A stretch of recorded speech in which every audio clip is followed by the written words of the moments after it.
bonjour, bonsoir à tous. Cher Julien Guéniche, cher partenaire en fait de ces 10e dialogues de l'inclusion et de la RSE, c'est un honneur de pouvoir partager avec vous quelques éléments sur cette question de l'inclusion, de comment bâtir une société inclusive, qui est aussi une question qui a traversé tous mes engagements personnels et puis aujourd'hui mon rôle de haut-commissaire à l'emploi et à l'engagement des entreprises au gouvernement auprès d'Elisabeth Borne et du ministre de l'économie Bruno Le Maire. Ce que je crois nous avons partagé ces 10 dernières années grâce à vous, Monsieur Guéniche, et ce que nous avons entendu aujourd'hui, c'est que l'inclusion, ça n'est pas la question d'un seul type de fragilité. Ce n'est pas que la question du handicap, ce n'est pas que la question de la diversité, de la capacité à accueillir les seniors dans l'entreprise, dans la société, dans nos organisations, mais c'est un état d'esprit qu'on doit réussir à changer pour être en capacité demain de mieux accueillir la singularité, les fragilités, la diversité à l'intérieur même de nos organisations, de nos modes de management, de nos entreprises.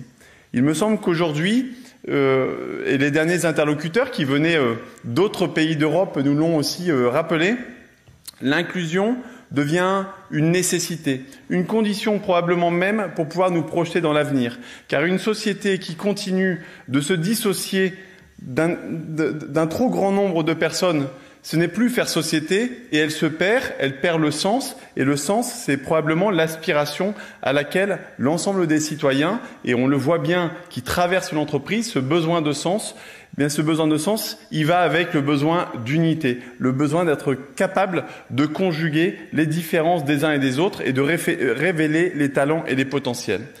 Cet état d'esprit-là, il ne vient pas spontanément.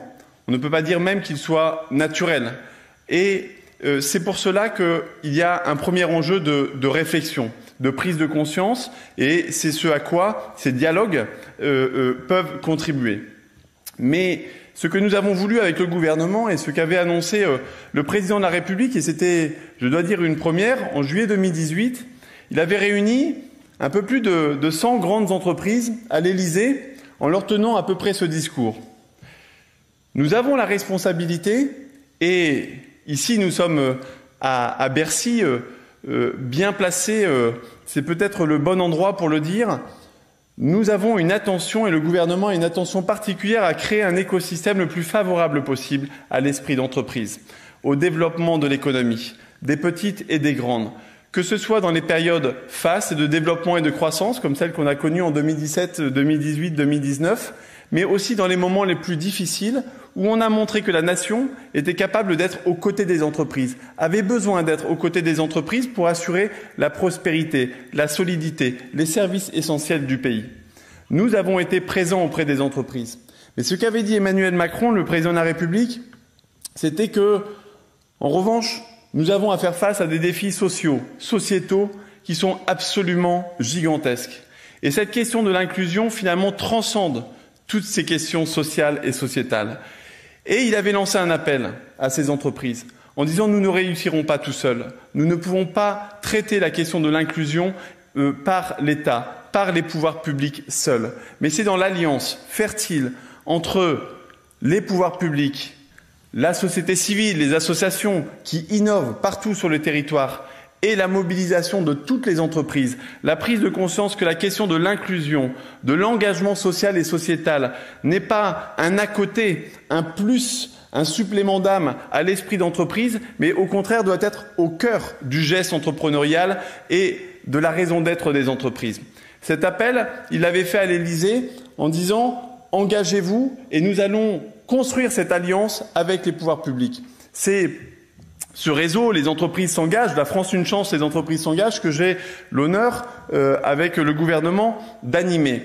Nous ne sommes plus 100, nous sommes désormais plus de 13 000 entreprises qui se sont engagées partout sur les territoires et qui ont dit, effectivement, moi, chef d'entreprise, moi, entreprise, après tout, l'entreprise est une personne morale, eh bien, je vais chercher du sens, de la durabilité, de la performance, de la capacité à me projeter vers l'avant en m'engageant en m'engageant pour les personnes en situation de handicap, en m'engageant pour la jeunesse de ce pays, en m'engageant à essayer de changer mes modes de management, mes modes d'intégration, ma capacité à intégrer finalement l'humain toujours plus au cœur de ma stratégie, au cœur de mon organisation.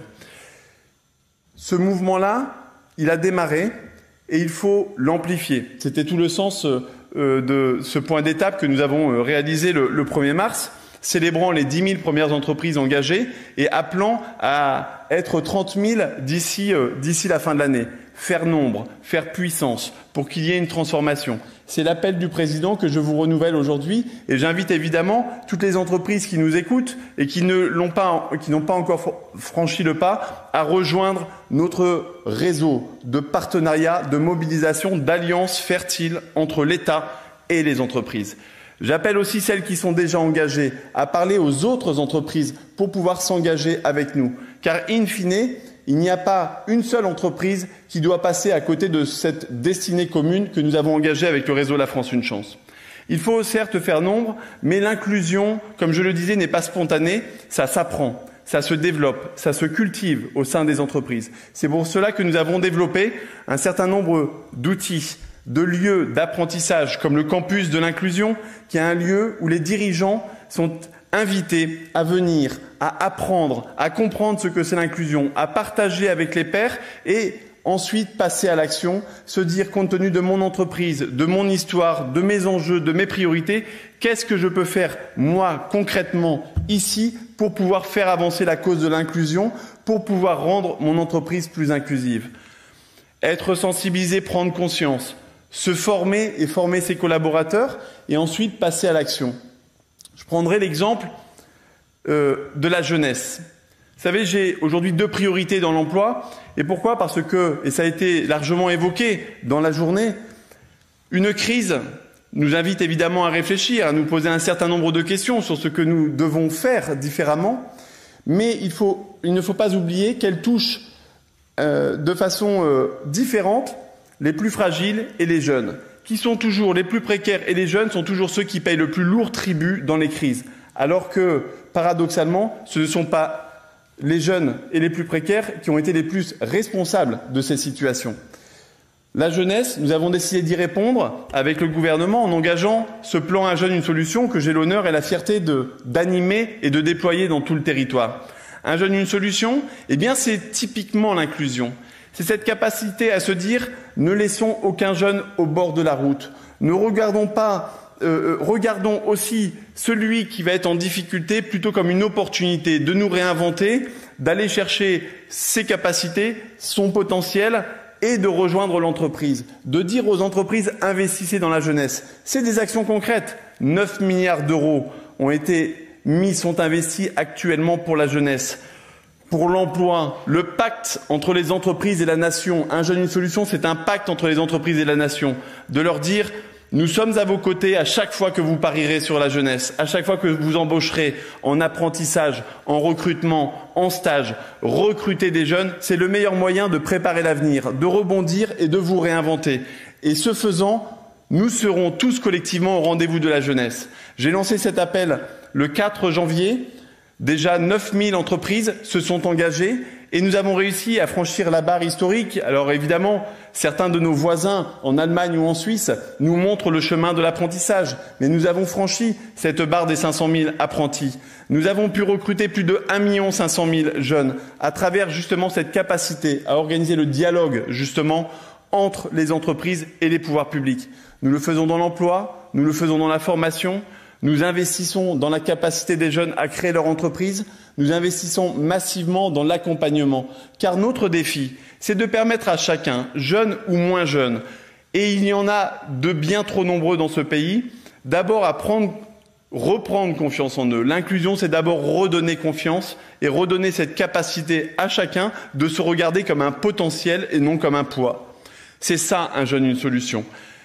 Donner cette confiance-là, ça ne peut venir que des entreprises. C'est vous qui avez des besoins, c'est vous qui organisez les services, c'est vous qui innovez, c'est vous qui inventez le monde de demain et c'est donc à travers les entreprises qu'on peut envoyer des messages à la société tout entière que nous pouvons bâtir ce monde avec les jeunes, que nous pouvons bâtir ce monde avec les personnes en situation de handicap, que nous pouvons bâtir ce monde à partir justement de cette singularité, de cette diversité.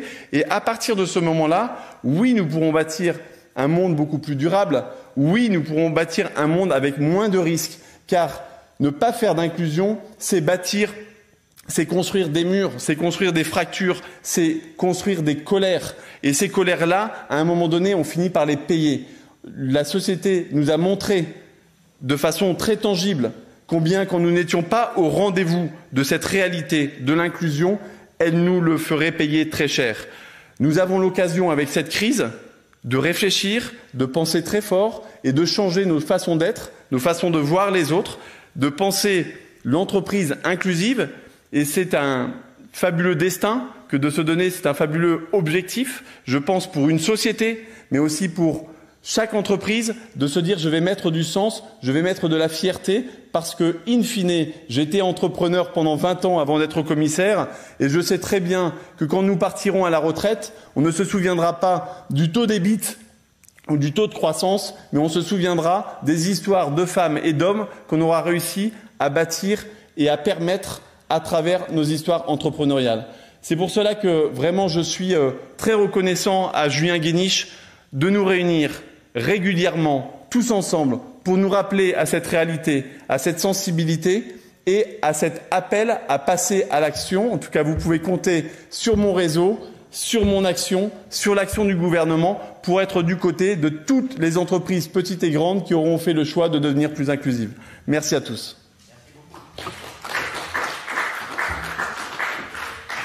Merci beaucoup, monsieur le haut-commissaire. Merci.